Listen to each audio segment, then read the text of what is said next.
वंदे पुरुषोत्तमम परम प्रेममय श्री श्री ठाकुर जी की वाणी। आलोचना प्रसंग प्रथम खंड से एकांश।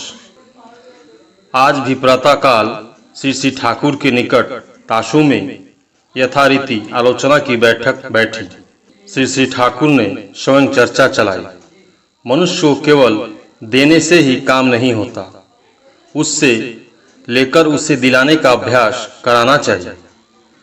स्वयं मनुष्य को देकर वह जिससे खुश हो उसी प्रकार उसे प्रबुद्ध करना चाहिए। केवल देना क्या है, उसे पंगु बनाना है। जो व्यक्ति केवल दूसरों से लेता ही है, किसी को कुछ देता नहीं है, वह किसी काम का नहीं होता है। उसे दरिद्रता धर दबाती है। कभी भी उसे प्रश्रय नहीं देना चाहिए। इसलिए मैं बहुधा किसी व्यक्ति से खामखा कुछ न कुछ मांग बैठता हूँ, किंतु बिना मांगे यदि देता है तो बहुत अच्छा है। किंतु सबसे अच्छा तो वही है जो बिना मांगे ही देता है।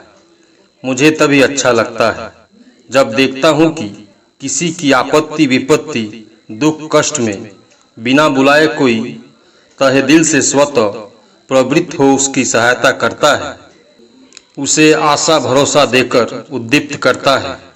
आपस में यह जितना बढ़ता है, संहति भी उतनी ही दृढ़ होती है। बहुधा यह देखा जाता है कि मनुष्य दूसरे को देता है, किंतु जिससे पाता है उसे और देता नहीं है। वह इतना ही जानता है कि उससे लेना है, उसे देना भी होगा, इस ओर उसे ख्याल ही नहीं रहता है। उसे देकर तृप्ति लाभ के प्रलोभन भी उसे अस्त व्यस्त नहीं करता। ऐसा ढंग अच्छा नहीं है। वह अकृतज्ञता का ही दूसरा रूप है। उसमें मनुष्य की उन्नति रुग्ण हो जाती है। प्राप्ति के उत्स को पुष्ट करने के बजाय जो केवल दूसरों को देता ही है, उसे दान की आड़ में बहुधा आत्म प्रतिष्ठा की बुद्धि दिख पड़ती है। इस प्रकार चलते रहने से प्रवृत्ति की और भी अनेक गुल खिलते हैं। उनमें मनुष्य उलझ जाता है। स्वस्थ कर्म दीपना उसकी नहीं रहती है। कर्मजाल बुने जाता है। खास दिशा में उसका जौलुस फूट उठने पर ही हर तरह से सुसंगत रूप से वह किसी प्रकार सुनियंत्रित चरित्र और जीवन लाभ नहीं कर सकता। ऐसा व्यक्ति सुख का संधान नहीं पाता है।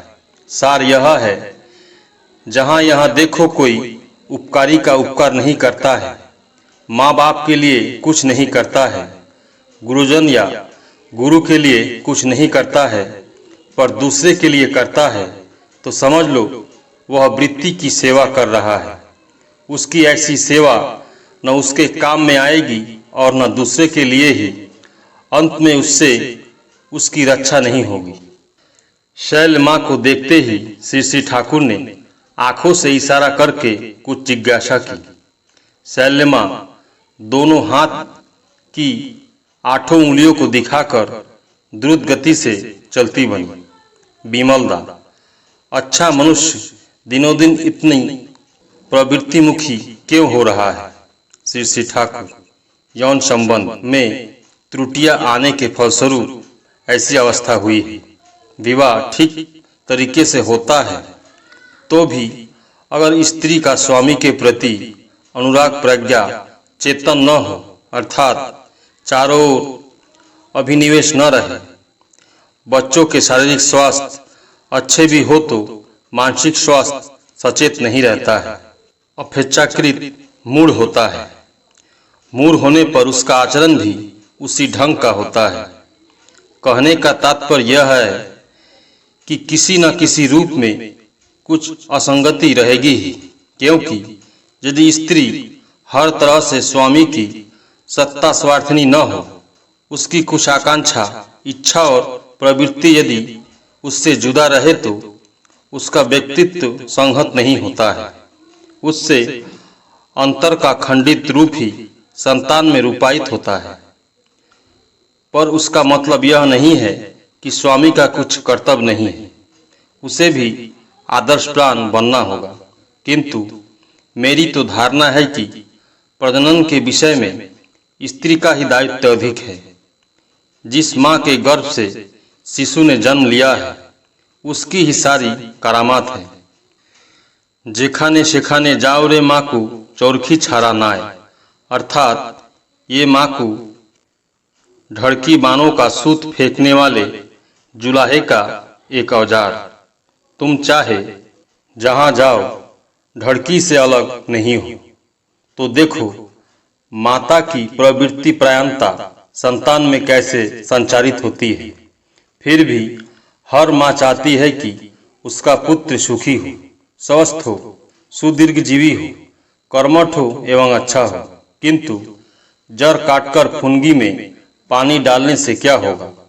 जन्म के पहले ही तो जीवन का अधिक भाग बन चुका है, क्योंकि जिस शरीर मन को लेकर वह पैदा लेता है वही तो उसके जीवन चलन का अवलंबन होता है। किंतु जन्म लेने के बाद जिस प्रकार संतान को सुगठित करना चाहिए उस प्रकार ऐसे कितने माँ बाप है जो करते हैं। फलस्वरूप बच्चों को लेकर कितना कष्ट झेलते हैं और अपने भाग्य को कोसते हैं, पर उन्हें स्वयं जो करना चाहिए वैसा नहीं करते, अपनी चाल भी नहीं सुधारते। पुनः बहुधा जो मनुष्य दुख कष्ट रोग शोक दरिद्र भोगता है, जितना भोगता है उतना ही पारिपार्श्विक के सर पर दोष मढ़ता है। ऐसा न कर यदि अपने अंदर की त्रुटियों को ढूंढ निकाले और उसे दूर करने की चेष्टा करे तो उसके दुख मिट जाते हैं। ऐसा तो वह करता नहीं, बल्कि उस दिशा में अंध बना रहता है। यदि कोई कभी गलती भी करता है तो उससे कुछ बिगड़ता नहीं है, यदि वह उस अभिज्ञता को ध्यान में रखते हुए अपना आचरण सुधार ले। यह कोई कठिन काम नहीं है। कुनियंत्रित को यथायथ नियंत्रण करना ही तो काम है। प्रफुल्ल, बड़ा बनना क्या है, केवल परेशानी मोल लेना है। उसमें केवल कष्ट ही कष्ट है, न शारीरिक विश्राम है और न मानसिक ही।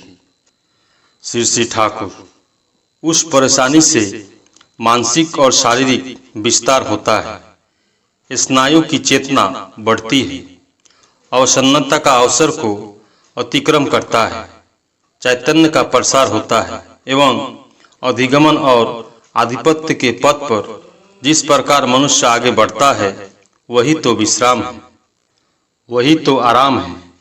वह तभी कष्टकर होता है जब मनुष्य अपने लिए सब कुछ करता है। जब सार्थकता का जीवन केंद्र नहीं रहता है उस समय सारा दबाव उसके कंधे पर पड़ जाता है। उद्दीपनी केंद्र नाम की कोई चीज नहीं रहती है, इसलिए बराबर अपने को भाराक्रांत बोध करता है। वह आत्म केंद्रित हो चलता है, इसलिए उसे अवसन्नता और उत्फुल्लता दोनों ही तबाह कर डालती है। किंतु श्रेयनिष्ठ होने पर मनुष्य को हर समय ही एक शक्ति की मदद मिल पाती है। प्रेम का आवेग उससे करा देता है और समझता है कि उनकी दया से ही हो रहा है, वह केवल निमित्त मात्र है। तत्पश्चात शिक्षा के विषय में चर्चा चली। श्री श्री ठाकुर ने कहा, बच्चों को प्रथम में बाधा विघ्न के सम्मुखीन होने देना चाहिए एवं उन्हें अतिक्रम करने के लिए छोड़ देना चाहिए। इससे आत्मविश्वास और इच्छा शक्ति बढ़ती है। वास्तविक जीवन की समस्या के विषय में उसे उतना भय नहीं बना रहता है। व्यक्तित्व का विकास होता है शिक्षकों में संहति और आदर्श परिपूर्ण कराने पर। अंतर्राष्ट्रीय उत्साह रहे तो बच्चों में भी शिक्षक के प्रति सक्रिय अनुराग आ जाता है। उस समय बच्चों को किसी बात को सीखने में कोई कमी नहीं रहती। हर कार्य में वह अंतर्राष्ट्रीय रहता है। वह आग्रह ही उसका परिवर्तित जीवन निर्धारित करता है। ऐसे लड़के कष्ट देखकर देश चुराना नहीं करते, प्रत्युत मयूर की तरह पंख फैलाकर सामना करने के लिए तैयार रहते हैं। यदि तुम लोग बच्चों को अच्छा बनाना चाहते हो तो यहाँ के आबोहवा को उसी प्रकार बनाना होगा। भरे भंवर में नौका के पड़ने से जिस प्रकार उससे बचने का कोई उपाय नहीं रहता है, उसी प्रकार ऐसा वातावरण सृष्टि किया जाए तो कर्म स्रोत में नवयुवकों को भी निकम्मा बैठे रहने का रास्ता नहीं रहेगा। कार्य के माध्यम से उन्हें शिक्षा दे सकेंगे। जैसे किसी से इंजन साफ करवा रहे हो, उससे साथ साथ ऐसा विज्ञान सिखा दिया जिससे बच्चों को विज्ञान के प्रति अनुराग पैदा हो जाए। इस प्रकार विभिन्न ढंग से वास्तविक रूप से कामकाज कराते हुए विभिन्न विषयों में उनकी अनुसंधिष्टि और अनुराग को जगा देना चाहिए। हर लड़के का मानो सर्वतोमुखी विकास हो। हर लड़का हर तरह का कार्य सीखेगा, समझेगा, किंतु हर का अपना एक विशिष्ट विषय रहेगा जिसमें वह स्वतः अनुरागी होगा। उसे उस विषय में मौलिक उद्भावन मुखर कर देना होगा। हर विषय के ज्ञान को जिससे और भी समृद्ध और पुष्ट कर दे, उसी प्रकार विषयों का योगसूत्र बता देना होगा। जिस प्रकार हर विषय के साथ हर विषय के संपर्क को समझा देना होगा, उसी प्रकार जीवन के क्षेत्र में उसकी वास्तविक उपयोगिता और प्रयोग करने के कौशल को बताना होगा। सत्ता संवर्धना में सारे ज्ञान को सार्थक कर देना होगा। यह तो करना ही है। उसके साथ ही हर लड़के में व्यक्तित्व प्रतिष्ठा करना होगा जिससे वह परिवेश को नियंत्रण कर सके। वह जहाँ जाएगा ठाकुर को बहन कर ले जाएगा। हिसाबी लगन रहने की अपेक्षा असली लगन रहे तो उसकी बातचीत, चाल चलन, व्यवहार में एक आकर्षणीय चौंबक प्रभाव विकसित होगा। जहाँ भी जाएगा वही उसकी व्यक्तित्व विजय होगी। उस समय उसका युक्ति संगत आलोचना होगा। उसके वैज्ञानिक अनुसंधान, संहत सेवा, अंतराशी चलन, जिन्हें देखकर मनुष्य मुग्ध हो जाएंगे। कोई भी व्यक्ति जब उसके समीप विरुद्ध तर्क करने आएगा तो वह अपने मनोमुग्धर भावदीप वाक्य स्रोत सक्रिय सेवाप्राण दृष्टि से वह उस प्रकार उसके व्यक्तित्व समस्याओं को आविष्कार कर समाधान देगा कि वह बिल्कुल परिप्लावित हो जाएगा। कहिते गिया कथा रोई कथा मरम खुलिया दिया छी। बातें करते हुए आखिर अपने दिल की बात खोल ही दी, ऐसा होगा। उसके प्रति पारिपार्श्विक बाध्य होकर आकर्षित होगा। उपगुप्त के एक गीत की तान ने ही अशोक को जगा डाला। मुग्ध अनुराग रहने पर उपगुप्त की तरह ही गीत निकलते हैं जिससे मनुष्य मुग्ध हो जाता है। अगर लगन न रहे तो विपुल हरिदास की तरह भीतर भीतर इच्छा रखकर अभिनय करते करते लगन आ जाती है। हरिदास चैतन्य देव के भक्त थे। जब सभी कीर्तन करने लगते थे तो वो बहुतों की आंखों से प्रेमाश्रु बहने लगते थे और भी अष्ट सातित्य विकार की कितनी अभिव्यक्ति होती थी, किंतु उनमें हरिदास ही एक ऐसा व्यक्ति था जिसे कुछ नहीं होता था। वह सोचता था, मेरा हृदय कैसा पाषाण है कि प्रभु के अनुराग में मेरी आंखों से एक बूंद भी आंसू नहीं टपकते हैं। अपने हृदय की शुष्कता को सरस करने की नियत से वह उस समय पीपल की बुकनी को आंखों में डालकर प्रभु का नाम करते हुए रोने लगता था। ऐसा करते हुए उसके हृदय की दबी प्रेमधारा बह चली और वह धन्य हो गया। इसलिए कहता हूँ, किसी को निराश होना नहीं है। विधि पूर्वक शासन करते रहने से ही क्षण में किसके अनुराग का उच्च द्वार खुल जाएगा उसका कोई ठिकाना नहीं। उनके भावदीप्त मधुर स्वर की बातें शरीरी दीपवाणी की तरह झंकृत हो उठी। उस समय उपस्थित लोगों के अंतर और बाहर सुधा स्रोत से प्लावित हो उठे। केवल यह स्मरण हो रहा था कि विश्व बहे प्रेम नदी सुधार धारा, अविराम प्राणाराम प्राणाराम। लगातार प्रश्नों की झड़ी होने लगी। एक व्यक्ति ने पूछा, मनुष्य तो इष्ट के विषय में सुनना ही नहीं चाहता है, सुनकर भी ग्रहण करना नहीं चाहता है, क्या किया जाए? श्री ठाकुर, जिसे इष्ट के प्रति अंतराशी नहीं देखोगे उसे प्रवृत्ति के प्रति अंतराशी समझो। उसी प्रवृत्ति के द्वार होकर ढोकना चाहिए।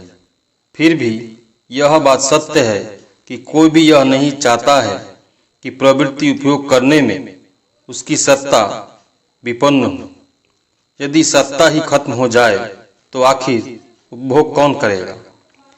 इसी सत्ता के प्रति दृष्टि आकृष्ट कर सत्ता के धारण और पोषण के रूप में धर्म, इष्ट, कृष्टि और दीक्षा की आवश्यकता के विषय में सहज रूप से मनुष्य को इस प्रकार बता देना चाहिए जिससे वह उसके हृदय को स्पर्श कर जाए।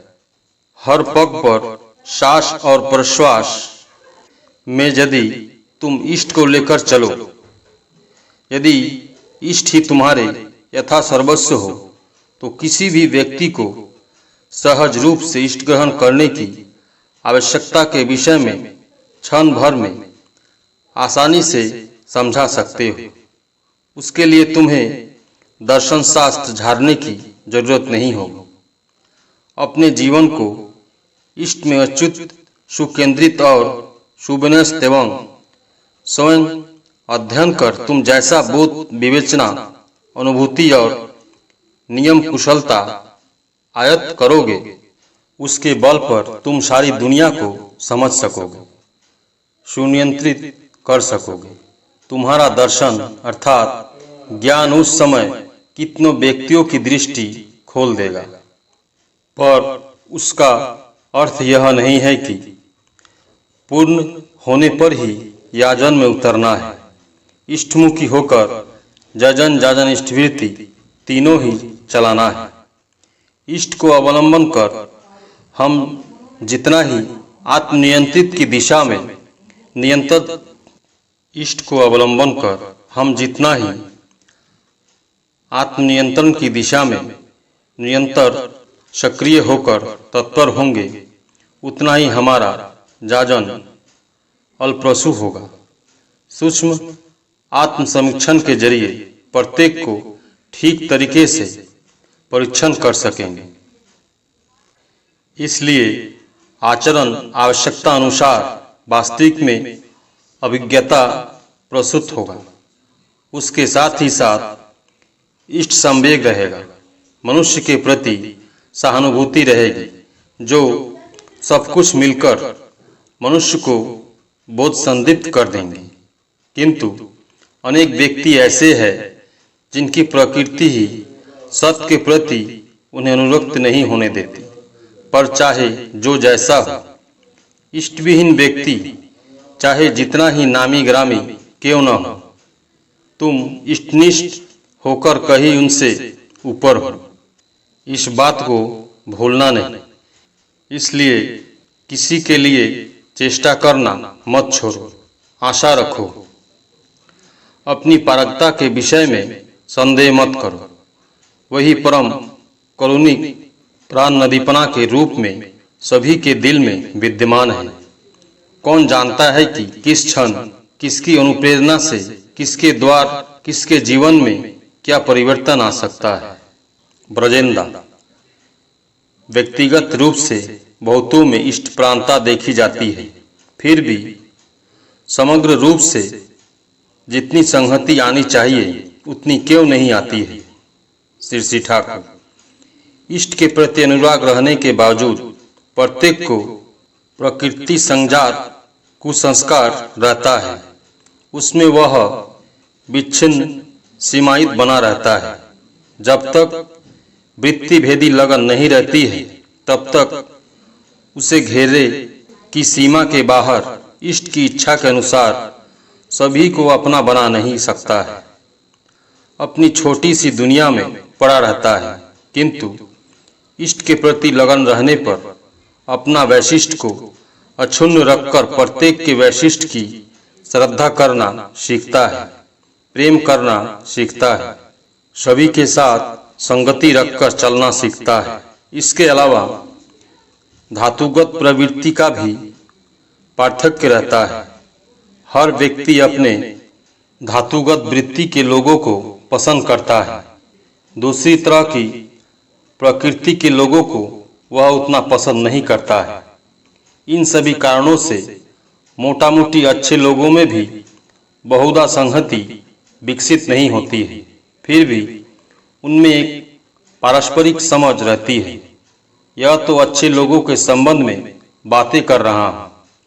उसके अलावा जिनकी भोग लिप्सा, आत्मस्वार्थ और आत्म प्रतिष्ठा की वृद्धि से प्रबल रहती है, वे ऐक्यबद्ध नहीं हो सकते हैं।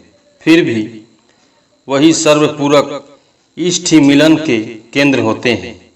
यदि थोड़ी भी उनके प्रति लगन हो तो उसी लगन से सभी एकत्र होते हैं। एक दूसरे से मिलने जुलने में प्रत्येक की प्रकृति, प्रवृत्ति, स्वार्थ, चाह और कुसंस्कार में ठोकर लगती है।